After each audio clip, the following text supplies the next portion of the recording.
조갑제TV 시청자 여러분 안녕하십니까? 그리고 조갑제TV 회원 여러분 안녕하십니까?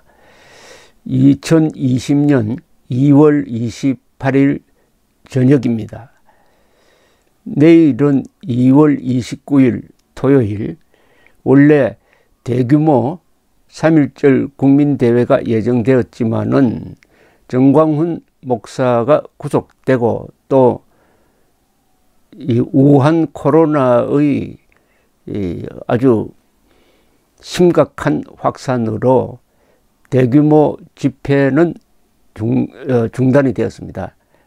취소되었다고 생각해야 되겠습니다. 그리고 유튜브로 내일 2시부터 방송을 한다고 합니다. 유튜브 대회를 한다고 합니다. 유튜브는 너아라TV, 그리고 신의 한수, 펜앤마이크에서 중계를 하게 되어 있습니다. 내일 오후 2시부터입니다. 많이 시청해 주시기 바랍니다. 오늘 이 총선 구도에 큰 변화가 일어나고 있습니다. 이 선거는 구도가 결정적인 의미가 있습니다. 1대1 구도냐 아니면 다자 구도냐 등등 이 구도에 큰 변화가 일어나고 있습니다. 즉 더불어민주당과 미래통합당 사이의 1대1 대결 구도를 골격으로 하는, 그러니까 반문재인 연대가 이루어질 수 있는 큰 사건이 하나 일어났습니다. 이 코로나 확산으로 크게 보도가 되지 않는데 이게 총선에 영향을 줄 수가 있습니다. 즉 안철수 국민의당 대표가 오는 4월 총선에서 지역구에 후보를 내지 않고 비례대표 후보만 공천하겠다고 발표를 했습니다. 지역구에서는 야권 후보를 선택해 가지고 문재인 정권을 심판해야 한다고 했어요. 아주 중요한 이야기를 했습니다. 지역구에서는 야권 후보를 선택해야 된다. 우리는 후보 내지 않겠다. 누가 봐도 이것은 미래통합당 지지를 선언한 것으로 보입니다.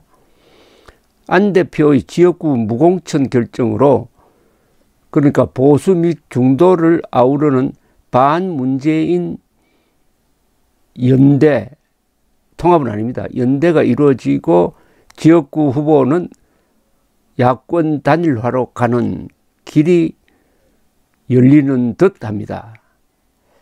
선거 구도가 문재인 정권에 불리하게 재편되는 셈입니다. 자유통일당도 앞으로 지역구를 내더라도 야권 단일화에 찬성하는 입장을 이미 밝힌 바가 있습니다. 안철수 대표는 그동안 통합당과는 연대 없다라고 해왔지만 이번에는 사실상 선거연대를 어떻게 보면 일방적으로 선언한 셈이 되었습니다. 안철수 대표는 오늘 국회에서 긴급 기자회견을 열었습니다. 이렇게 이야기를 했습니다. 국민의당은 이번 총선에서 253개 지역구 선거구에 후보를 내지 않기로 했고 비례대표 선거로 정책 경쟁을 견인하겠다. 비례대표에 명운을 걸겠다는 이런 이야기입니다.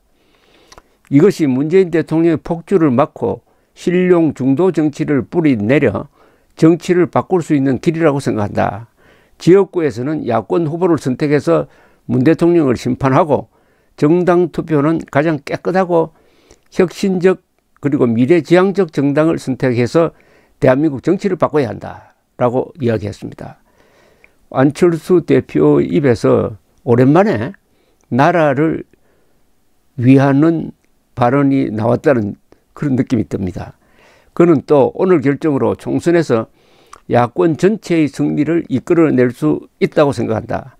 오늘 결심이 있기까지 고통스러운 시간을 보냈다라고 수례를 했습니다. 이 안 대표의 오늘 결정은 유권자들에게 지역구에서는 통합당 후보를 찍어달라는 뜻으로 해석될 수 있다는 것이 조선닷컴 기자의 분석입니다. 이 바른미래당에서 제명된 안철수계 의원들이 국민의당이 아닌 통합당으로 요사이 합류를 하고 있습니다. 그러니까 안철수 대표의 이 정치적 입지도 좀 약화되었고 여론조사에서도 국민의당이 2%, 3%밖에 나오지 않습니다. 안철수 대표는 코로나19를 대처하는 문재인 정권의 심각한 무능, 안이함 앞에서 정권 심판이 우선이니 힘을 합쳐달라는 요청이 더 많아지고 있다. 신용 중도 정치의 길을 가면서도 정권 심판을 할 방법을 찾아야 했고, 국민의당이 과감하게 지역구 공천을 하지 않는 희생, 결단으로 이 두 가지를 이룰 수 있다는 결론을 내렸다라고 이야기를 했습니다. 안 대표는 그동안 라디오 인터뷰에서 통합연대는 없다고 해왔는데 그간의 입장과 달리 오늘은 김형호 통합당 공천관리위원장을 못 만날 이유가 없다고 했고, 또 함께 해온 의원들에게 부담 갖지 말고 정치 진로를 결정하라고 했다면서 팔다리를 떼내는 심정이었지만 유능한 정치인들의 뜻을 펼 수 있도록 돕는 것이 내가 할 도리다라고 생각했다고 덧붙였습니다. 이것은 정치인의 말은 뭐 좀 할인해서 들어야 되겠지만 이 부분은 진정 어린 술회로 좀 가슴에 닿습니다.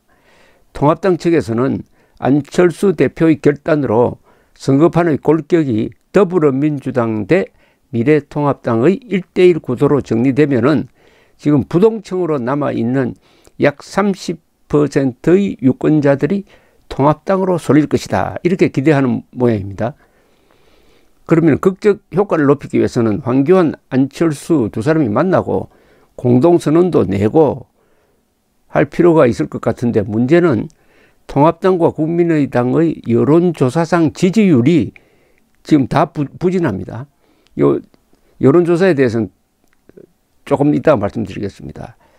또 하나는 통합당이 비례대표 선출해서 국민의당을 도와줄 수 있는 여지가 있느냐 하는 것도 미지수입니다.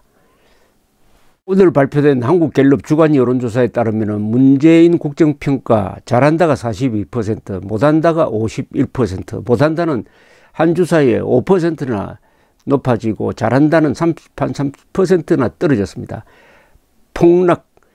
문재인 지지도가 폭락했다는 느낌이 듭니다. 그런데 정당 지지도에서는 그런 게 반영이 되지 않고요. 더불어민주당이 오히려 지난주보다 1%포인트 높아져서 37%나 됩니다.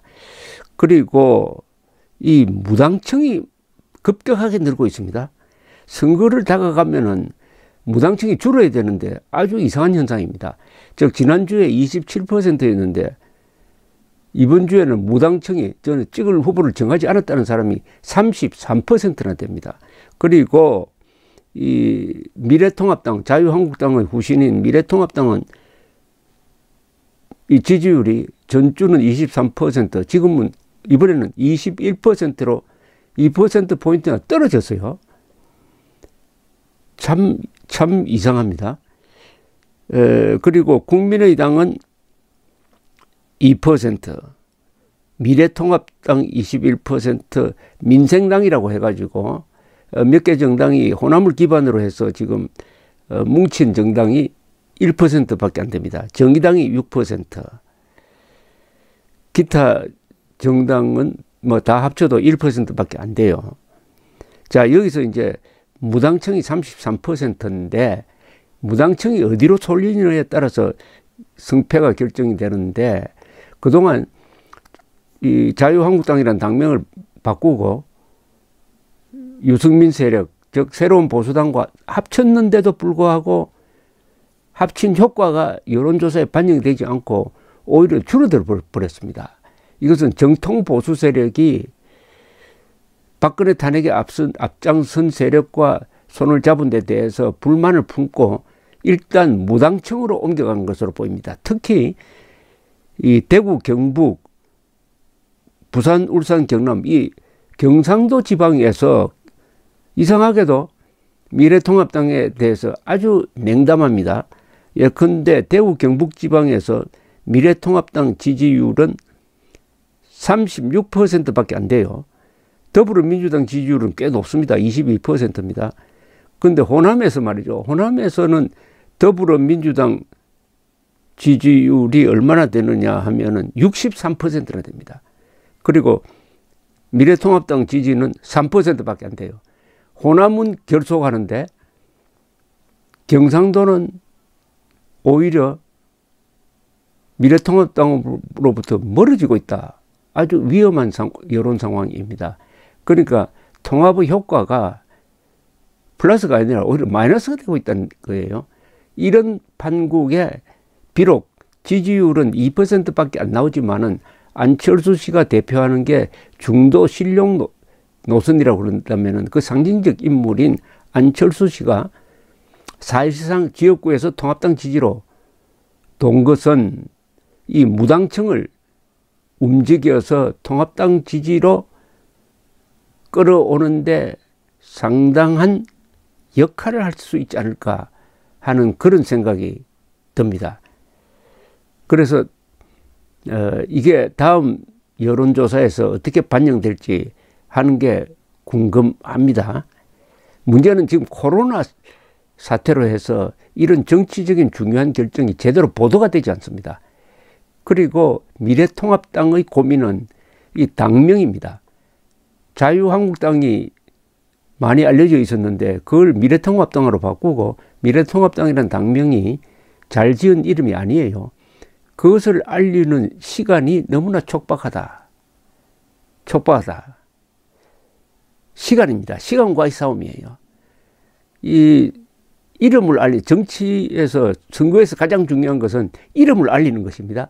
그게 설사 악명이라도 좋다는 거 아닙니까? 악명이라도 모르는 것보다 나은 거죠. 악명이라도 알려야 됩니다.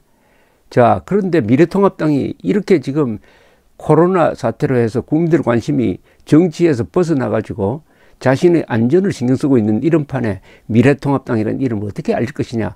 안철수 씨의 이런 중요한 결단을 어떻게 반문연대, 반문단일화로 가져갈 것이냐 하는 것은 역시 황교안 대표의 정치력에 달렸는데 황교안 대표는 또 종로구 선거에 지금 바쁩니다. 그러면 누가 선거대책위원장을 맡아서 견인해 갈 것이냐 하는 문제가 남아 있습니다. 어쨌든 안철수 씨의 결단으로 선거 구도가 바뀔 수 있는 길을 열었다는 점에서 상당히 주목될 점입니다. 감사합니다.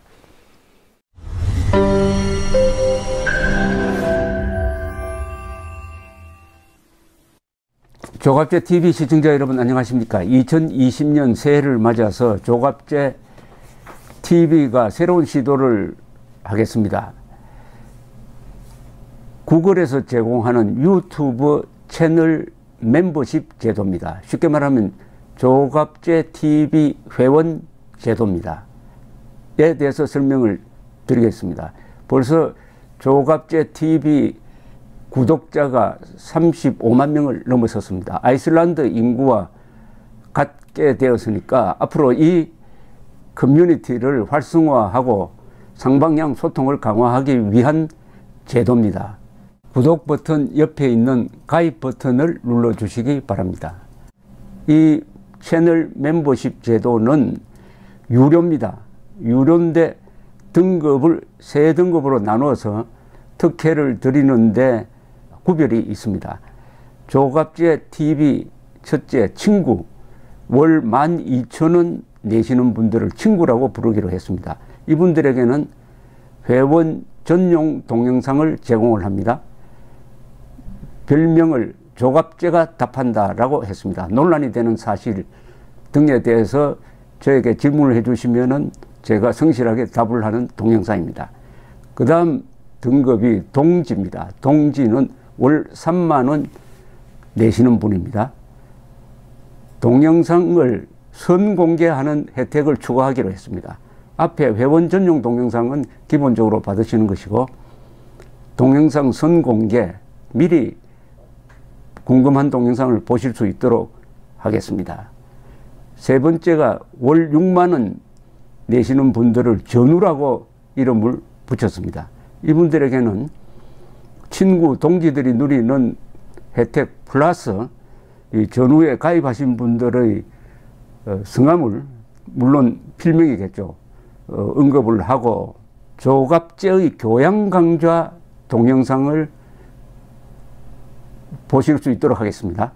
단연간의 취재 경험을 토대로 한국 현대사의 비화라든지 세계사 산책, 여행 가이드 등 깊이 있는 정보를 제공하도록 하겠습니다. 그리고 친구, 동지, 전우 분들에게는 배지가 제공됩니다. 여러분들의 성함 옆에 붙어서 색깔이 바뀝니다. 한 달, 두 달, 6달 이런 식으로 회비를 내는 기간에 따라서 색깔이 바뀌는 디지털 배지를 제공해 드립니다.